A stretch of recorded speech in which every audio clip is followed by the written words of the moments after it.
কোরআনুল কারীমের 26 পারায় 26 পারার 14 পৃষ্ঠা সূরাতুল হুজুরাত।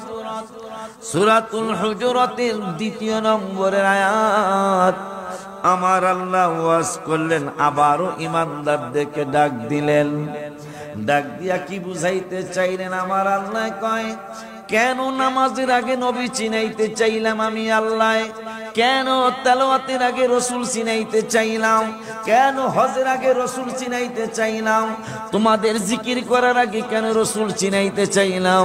আমার আল্লাহ সেইটা সূরা হুজুরাতের 2 নম্বরের আয়াতে ব্যাখ্যা করেছেন।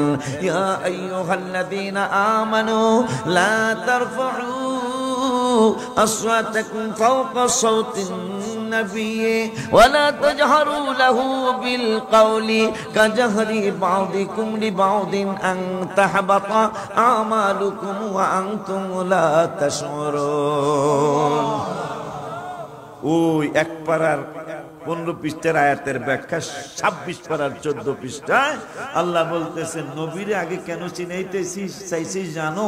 ইবাদত করবে, ইবাদত যদি নাওই হয় তাইলে তুমি ইবাদত করে লাভটা কি?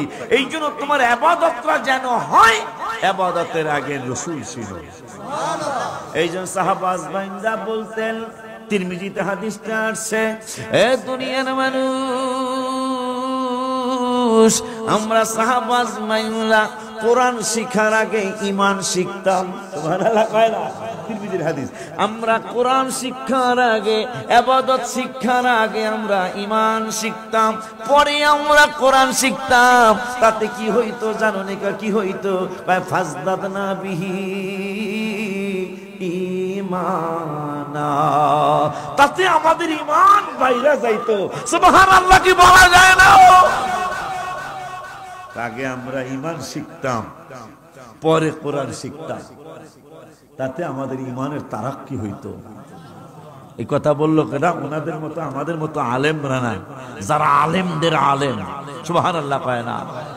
যাদের প্রাইমারির শিক্ষা ছিল না, যাদের হাই স্কুলের শিক্ষা ছিল না, যাদের ক খ স র ABCD ছিল না, যারা হাফেজ হয় নাই, কথা কয় না কা, টাইটেল পাস করে নাই, সারা বিশ্বের সমস্ত টাইটেল পাসওয়ালা একসাথে হলে যা হবে একজন সাহাবীর একটা অক্ষরের সমান নেক হবে না। মুসলিম শরীফে আসছে, সাহাবীদের আমাদের মধ্যে মর্যাদার পার্থক্য হাদিসের মধ্যে আশ্চর্য হয়ে গেছে।